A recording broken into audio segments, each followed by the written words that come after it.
Students, आज के lecture में हम देखते हैं कि एक सोलेनॉइड की इंडक्टेंस कैसे कैलकुलेट की जाएगी। इससे पहले हमने इंडक्टेंस की बात की जनरली, और उसका एक जनरल रिलेशनशिप भी हमने देखा। आज हम देखना चाहते हैं कि सोलेनॉइड की इंडक्टेंस को किस तरीके से उसका फॉर्मूला हमारे पास आएगा और किन फैक्टर पे वो डिपेंड करेगी। लेकिन इससे पहले है एक क्वेश्चन है, और वो ये, वाई सोलेनॉइड? सोलेनॉइड की बात हम क्यों करते हैं? देखिए स्टूडेंट्स, हमारे पास ये एक बार मैग्नेट है जिसका ये नॉर्थ पोल है, ये साउथ पोल है। Magnetic lines of force north pole से ओरिजिनेट होती है और साउथ पोल पे टर्मिनेट होती हैं। हम देख सकते हैं कि मैग्नेटिक लाइन्स ऑफ फोर्स की density lines of force per unit area north और साउथ पोल पे ज़्यादा है, लेकिन अगर हम मिडल की बात करते हैं, सेंटर की बात करते हैं, तो यहाँ पे लाइन्स ऑफ फोर्स की कंसंट्रेशन या डेंसिटी कम है। इसका मतलब ये है कि मैग्नेटिक फील्ड पोल्स पे स्ट्रांग है, दरमियान में वीक है। अच्छा, इसका क्या सोल्यूशन है कि हमें एक यूनिफॉर्म स्ट्रांग मैग्नेटिक फील्ड मिल जाए? स्टूडेंट्स, वी नो दैट एक करंट कैरिंग वायर के सराउंडिंग में एक मैग्नेटिक फील्ड मौजूद है कोसेंट्रिक सर्कल्स की शक्ल में, और हम मालूम कर सकते हैं इसे with the help of right hand rule. अब हम वायर की ज्योमेट्री को चेंज करते हैं। ये स्ट्रेट वायर थी, हम इसको in the form of loop ले लेते हैं जिसके अंदर करंट इस डायरेक्शन में फ्लो कर रहा है। जब हमने वायर की ज्योमेट्री को चेंज किया है, इससे मिलने वाले मैग्नेटिक फील्ड का पैटर्न चेंज हो गया है। अच्छा, ये सिंगल लूप था। अब हम सिंगल लूप से स्विच ऑन हो जाते हैं मैनी लूप्स पे, सेवरल लूप्स। ये सेवरल लूप्स मिल के बनाते हैं एक सोलेनॉइड, लेकिन इस वजह से कि ये स्ट्रेट लूप्स हैं या स्ट्रेट कॉइल थी, हमने कॉइल को कॉइल नहीं किया, कॉइल इसी वजह से मौजूद है, और सेवरल लूप्स हैं, इनके अंदर से हमने करंट फ्लो करवा दिया है। इस तरीके से सेवरल लूप्स का अरेंज करना, ये बन जाएगी एक सोलेनॉइड। इसके अंदर से हमने करंट फ्लो करवाया इस डायरेक्शन में। ये करंट यहाँ पे, ये ब्लैक एरो शो कर रहा है कि करंट जो है डाउनवर्ड है। फिर इसी लूप में करंट जो है रेड एरो शो कर रहा है कि यूँ अपवर्ड मूव करेगा, यहाँ पे फिर डाउनवर्ड फ्लो करेगा, यहाँ अपवर्ड फ्लो करेगा। इस तरीके से करंट चलता हुआ दूसरे एंड तक जाएगा। स्टूडेंट्स, इस सोलेनॉइड के मुतालिक 3 बातें आपने याद रखनी हैं। पहली बात ये कि कोई 2 लूप्स आप देखें, ये लूप और ये लूप, कोई 2 लूप्स के दरमियान मैग्नेटिक फील्ड एक दूसरे को कैंसिल कर देता है, पहली बात। दूसरी बात, अगर हम सोलेनॉइड के इनसाइड बात करें, ये सोलेनॉइड का इनसाइड है, और यहाँ पे ये जो उसने शो किया है, ये कोर है, आयरन कोर है, लेकिन हम पहले बात करेंगे कि हमारे पास एयर कोर है। इसके इनसाइड सोलेनॉइड अगर देखा जाए, मैग्नेटिक लाइन्स ऑफ फोर्स एक थोड़े एरिया के अंदर बंद हो गई हैं, ये कन्फाइन हो गई हैं। और दूसरा ये कि ये लाइन्स ऑफ फोर्स स्ट्रेट हैं, एक दूसरे के पैरेलल हैं, और ये पैरेलल किसके हैं एक्चुअल? ये एक्सिस ऑफ सोलेनॉइड के पैरेलल हैं, जबकि एक्सिस ऑफ सोलेनॉइड वो लाइन है जो सोलेनॉइड के सेंटर से पास करती है। तो हमने देखा कि inside solenoid magnetic field number 1 uniform है और नंबर 2 स्ट्रांग है। अगर सोलेनॉइड के बाहर आते हैं हम इस रीजन में या इस रीजन में, तो हम देखते हैं कि लाइन्स ऑफ फोर्स ज़्यादा रीजन के अंदर स्प्रेड कर जाती हैं, फैल जाती हैं, और लाइन्स ऑफ फोर्स जो हैं वो एक दूसरे के पैरेलल भी नहीं हैं। इस वजह से फिर हम इस नतीजे पर पहुँचते हैं कि outside solenoid magnetic field uniform नहीं है और स्ट्रांग नहीं है, एक वीकर फील्ड मौजूद है। अगर इसी को हम समराइज़ करें तो हम कहें कि सोलेनॉइड से हम यूनिफॉर्म स्ट्रांग मैग्नेटिक फील्ड हासिल कर सकते हैं, और फिर इसको मुख्तलिफ पर्पज़ के लिए हम इस्तेमाल कर सकते हैं। मसलन अगर हम किसी चीज़ को परमानेंट मैग्नेट बनाना चाहते हैं तो हम सोलिनॉइड के इनसाइड उसको रखते हैं पीस को, जिसको पीस को हम आयरन पीस को हम परमानेंट मैग्नेट बनाना चाहते हैं और उसके अंदर से स्ट्रॉन्ग मैग्नेटिक फील्ड अप्लाई कर देंगे इन द फॉर्म ऑफ कि हम एक स्ट्रॉन्ग करंट इस सोलिनॉइड के अंदर से पास करवा देंगे। उसके नतीजे के तौर पे वो पीस ऑफ आयरन एक परमानेंट मैग्नेट बन जाएगा। बहरहाल हम वापस आते हैं, अब हम चलते हैं कि सोलिनॉइड की इंडक्टेंस का फॉर्मूला हमारे पास कैसे आएगा। उसके लिए देखिए हमारे पास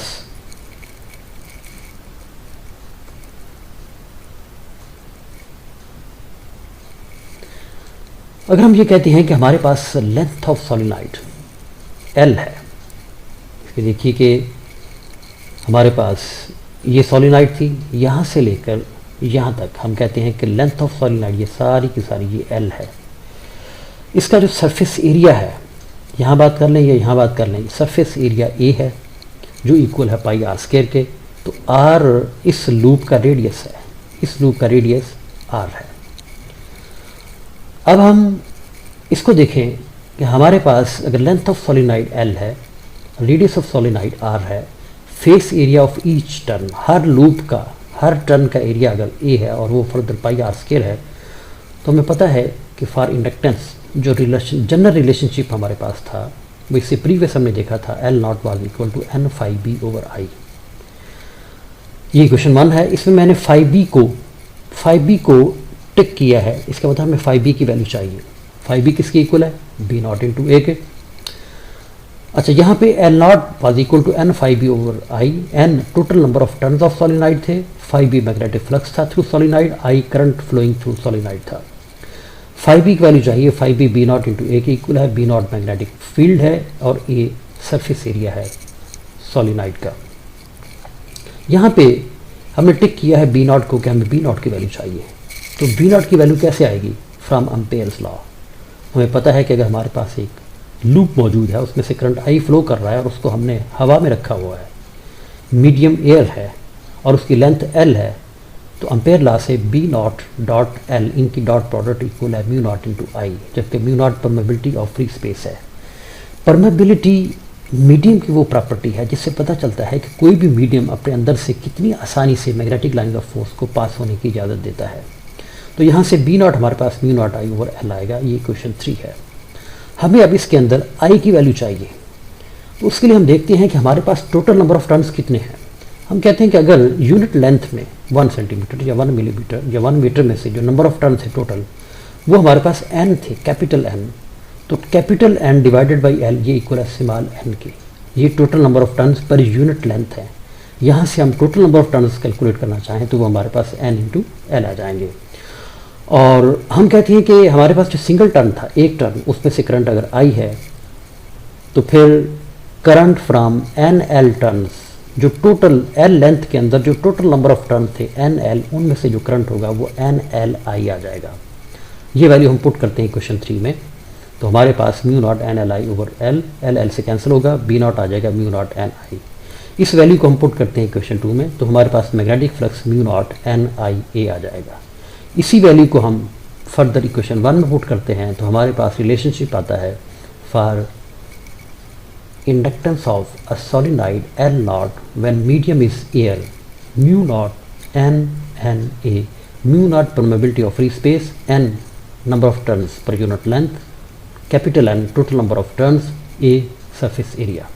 हम ये करते हैं कि यहाँ पे कैपिटल N की value n into L put करते हैं, तो हम देखते हैं कि हमारे पास inductance per unit length L not mu naught n square A के इक्वल आ जाएगी। यहाँ पे L नॉट अगर मीडियम एयर है तो ये डिपेंड कर रही है number of turns per unit length और सरफेस एरिया पे। इन दोनों चीज़ों को अगर आप बढ़ा देते हैं और मीडियम को नहीं छेड़ते तो हम देखते हैं कि इंडक्टेंस पे कोई असर नहीं पड़ेगा। जबकि याद रहे इंडक्टेंस क्या है, हमने कहा था कि अगर यूनिट टाइम के अंदर करंट में चेंज आती है तो उस करंट के चेंज आने से EMF कितनी इंड्यूस होगी, ये हमें इंडक्टेंस से पता चलेगा। अब हम देखते हैं effect of medium on inductance. हमने इससे पहले सोलिनॉइड को रखा था एयर में, अब हम यहाँ पे ले आते हैं एक सॉफ्ट आयरन। सॉफ्ट आयरन यहाँ पे हमने शो भी किया है। इस वक्त ये जो कोर है ये सॉफ्ट आयरन कोर है और इसके ऊपर ये वाइंडिंग मौजूद है। अगर ये सॉफ्ट आयरन मौजूद है तो फिर हम देखना चाहते हैं कि हमारे पास इंडक्टेंस का रिलेशनशिप क्या होगा। स्टूडेंट इसमें देखिए कि जिस वक्त हम medium other than air introduce करवाएंगे तो परमेबिलिटी कांस्टेंट म्यू नॉट, ये म्यू आर बन जाएगा, ये के एम बन जाएगा। बाद जगह इसको म्यू आर लिख देते हैं, यहाँ पे हमने के एम लिखा है। और ये फैक्टर डिटरमिन करेगा कि अब इस फैक्टर के साथ उस सॉलिनॉइड की इंडक्टेंस बढ़ जाएगी। लेकिन ये मीडियम करता क्या है? सॉफ्ट आयरन एक्चुअल दो काम करता है। ये मैग्नेटिक लाइंस ऑफ फोर्स को गाइड करता है और मैग्नेटिक फील्ड को एनहांस करता है। तो इस वजह से अब हमारा जो नेट बी होगा वो बी नॉट नहीं होगा, बल्कि उसके अंदर ये क्वांटिटी मीडियम की वजह से, जो मीडियम अदर देन एयर है, ये इंट्रोड्यूस हो जाएगी और हमारे पास net B naught plus B M होगी। अब जो हमारे पास नई बी आएगी वो बी नॉट का के एम टाइम्स होगी। ये के एम की जितनी वैल्यू होगी ये मीडियम पे डिपेंड करेगी। सॉफ्ट आयरन के लिए इसकी खास वैल्यू है, कोई और आप मीडियम लाते हैं उसके लिए और वैल्यू आ जाएगी। तो हम देखते हैं कि बी जो है वो के एम बी नॉट आ जाएगा। अगर ऐसा है तो फिर हमारे पास रिजल्टेंट इंडक्टेंस भी चेंज होगी, वो एल बनेगी, वो के एम एल नॉट आ जाएगा।